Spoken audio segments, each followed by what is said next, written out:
Okay, hello and welcome everyone. Welcome to JFD Traders Tea Time with me, Darius and Anucauskas.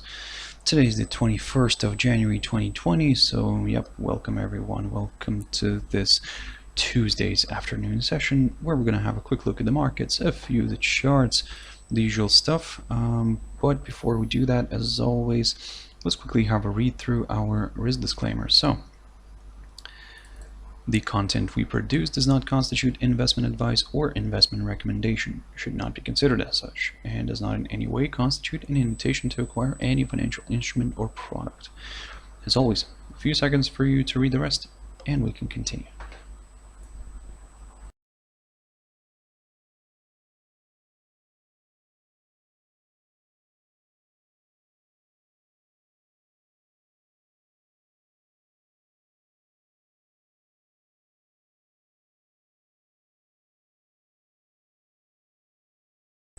Okay, so also before we jump in, quick mentioning of our JFD YouTube channel here, to which you can always subscribe to in order not to miss any of our upcoming videos, and of course our JFD Bank website and specifically our JFD research page, which we update also on a daily basis. So yep, I believe you can find a lot of useful stuff here for yourselves.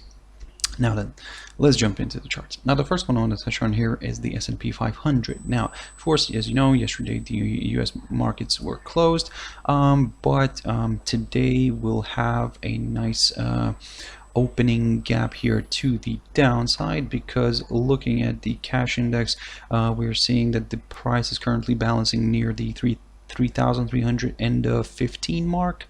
Now this is a bit of a drop here.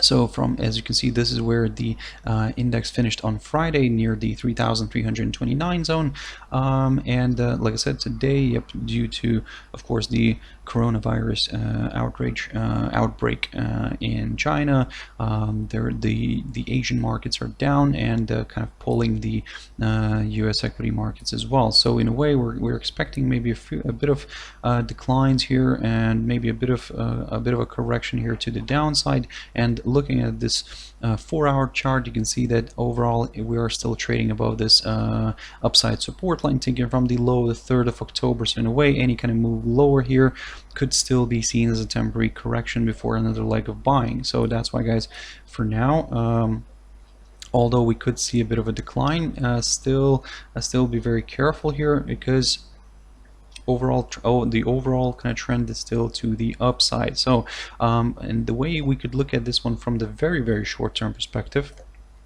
and this is basically if we can draw a nice upside support line taken from the low of the 6th of January here, and in a way this is what we could be keeping a close eye on. So in a way, if we see a break of this upside line and then a drop below the 3,294 zone, or in a way you could also keep an eye on the level a little bit higher, which is the low of the 16th of January, and that's 3,303 mark.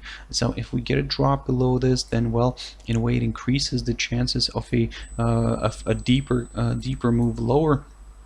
And this is where we will start aiming for the 3,261 zone, which is marked by the low of the 10th of January, or like I said, this medium-term upside support line. We need to see a break of this medium-term upside line in order to consider deeper declines, but again, for now, that's kind of slightly off the table. Even this move towards this medium-term upside line still could be off the table, and as long as we remain trading above this short-term tentative upside line taken from the low of the 6th of January. So that's why, guys, keep your eyes on this little territory right here. If we get a drop below this, then yes, we will aim for a deeper correction. Jumping into gold very quickly, gold is selling off nicely today. So I looked at gold recently, and basically what I was telling you guys, to keep a close eye on some of these key areas of support and resistance. So basically this morning we were still hanging around above this short-term tentative upside line taken from the low the 14th of January. So this morning we're still around here, but you can see that the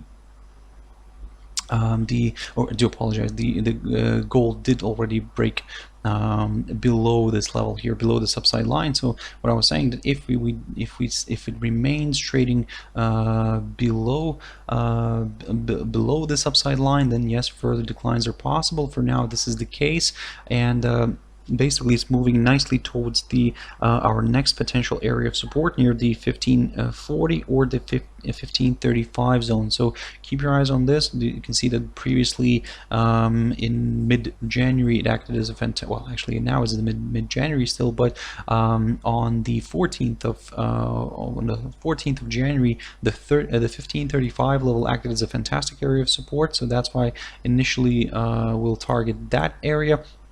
We'll see how it performs around here, and if it wants to drift further down, then yes, a break below this would confirm a forthcoming lower low, and we could start targeting the 200 EMA here on the 4-hour chart, or even lower levels, because let's not forget that we are still trading above this medium term, kind of a bit of a tentative maybe upside support line taken from the low the 26th of November. Now I do understand we're quite far away from this line, so we might not even reach this this upside line, but for now, from the very short-term perspective, we are targeting slightly lower areas, and the first ones for us will be the 1540 and the 1535 zone. So keep your eyes on this one. In case this suddenly reverses sharply back to the upside, for us to consider or should say consider higher levels, push above the 1568, 69 zone, which is the high of yesterday. This is what we would be looking for in order to aim for further upside. But again, for now, it seems that the upside is slightly off the table. So let's keep an eye on the 1530 and 1540 and 1535 zones. Brent oil, very quickly on this, and it's sliding a little bit lower today. But as you can see, it kind of found some support near this little territory today. That's not this one, but this one right here, near the 64 mark, so 64.04, roughly around there, from which it kind of rebounded, and you can see that the bulls are trying to push this one higher, but basically still we are targeting this medium-term upside support line for now. This one's taken from the low of the 3rd of October. For us to get comfortable with the upside on this one, well, ideally we would like to see a push above the 65.66 zone, and only then aim for the upside, because as you can see on Monday, this area acted as a fantastic area of resistance and held the price from moving higher again. We did get an overshoot, but quickly the bulls were taken out here, and the bears stepped in and pushed this one lower. So that's why it increases the chances of a test of this medium-term upside support line that I talked about. So but the only thing is that for us to consider deeper declines on this one, ideally we'll wait for a drop below the 63.04 marks, or in a way you could look at the 63 zone just for the sake of it, because even if we get a break of this upside line, still because this is quite a decent area of support here, as previously you can see on the 11th of December it also acted as a nice area of support, so from which it kind of reversed and pushed way to the upside here. So that's why even if we get a break of this upside line, still wait for a drop below the 63 mark before targeting lower areas. Now then, guys, jumping into a few pairs. So AUDJPY, something that's quite interesting here, and let me just quickly adjust this upside line here, because it managed to skew here a little bit. There we go.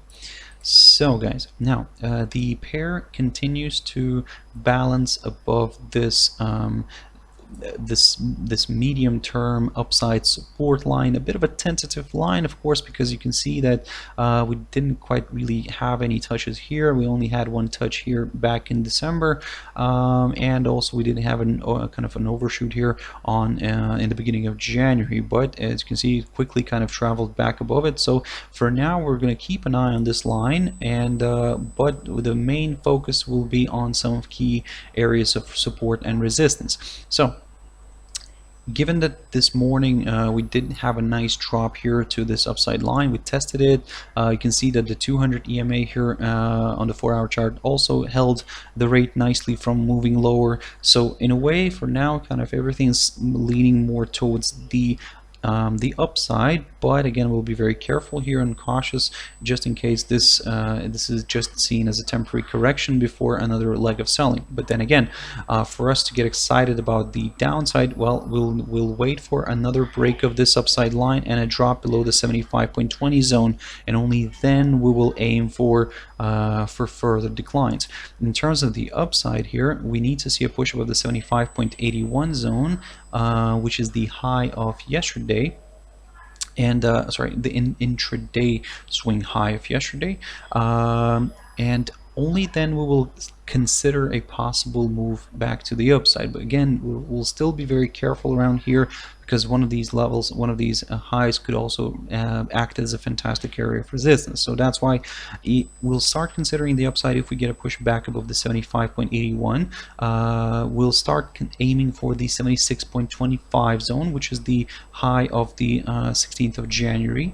But if that's not enough for the bulls, now this is where it could become a little bit more interesting for more buyers. So that's why for now, guys, we'll be very careful here, and we'll keep an eye on these two highlighted areas.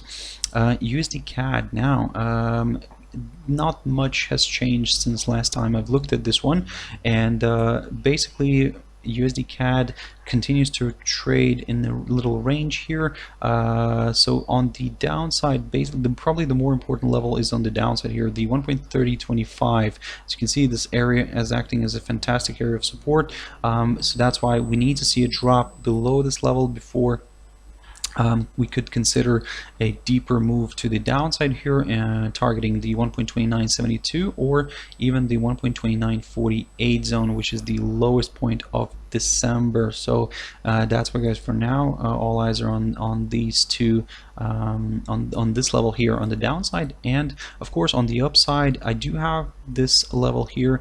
I've drawn it previously, the 1.3105, but looking at the recent kind of trading activity, in a way, we can mark probably this little territory right here near the 1.3080 zone. And if we do get a push above this, yes, it could in a way open the path towards slightly higher levels. The only problem here is because we do have some key resistance kind of areas here, like near the 200 EMA on the 4-hour chart, and of course this high of the 9th of January, near this 1.3105. So that's why, just to kind of be more on the safe side and the more comfortable level in order to consider the upside, this is the level to watch probably. It would be a little bit more on the safer side, I would say, because a push above the 1.3105 would confirm a forthcoming higher high, and yes, we could aim for these slightly higher levels, which we're seeing, or specifically the one that we saw on the 25th of December, the high of this day, near the 1.3175 zone. So keep your eyes on this one. It could be quite an interesting pair to trade, but again, guys, be very careful. Also, don't forget that on USDCAD we tend to have a lot of false breakouts, so that's why be very careful, have your stop loss in place, and yep, for now, keep your eyes on these two areas. EURGBP, so something that is quite interesting. So I looked at EURGBP recently as well, and specifically in my yesterday's traders tea time. Now, what I was saying that is, if the pair continues to balance above this short-term upside support line taken from the low of the 1st of January, there is a good likelihood we could see this one pushing to the upside again. That said, what I was saying as well, that in order to get a little bit more comfortable with higher levels, a push above the 0.8592 level would be required. So that's why, even if we get a nice rebound from this upside line and a push higher, still we'll wait for a nice good break above the 0.8592 level before considering the upside, further upside. But as you can see, the opposite happened today, and we saw a drop below this upside line. But also, what I was mentioning yesterday was that still, even if we get a drop below this upside line, for us to get excited about the downside here, we need to see a drop below the 0.8486 zone, and only then we will aim for further declines. But even further declines here could be limited near this little level right here, which is the low of January, the current lowest point of January, near the 0.8421, because if we see a drop below this 0.8486, this would confirm a forthcoming lower low. Yes, it could attract more sellers, but it might end up getting limited near this level here. And if it does that, and if we see, for example, if we see a nice rebound from this level here, from the 0.8422, this in a way would confirm a nice wide range here on EURGBP. So something like this could be possible. Again, for now, this is just an idea. We are still trading below this upside line, so there is a likelihood for this one to drift lower, but for us to get a little bit more excited about the further declines, a drop below the 0.8486 level would be required.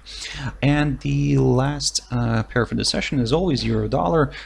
So this morning we were still hanging around here. I removed the downside line, if you remember, and what I was saying, that we'll consider a possible move to the upside a little bit if we get a push above the 1.1103. We did get that, but what I was also saying, that still for us the more comfortable level for higher levels is around the 1.1143 zone, because you can see that here it does have a lot of resistance near all of these EMAs, so that's why we're going to be very careful around here.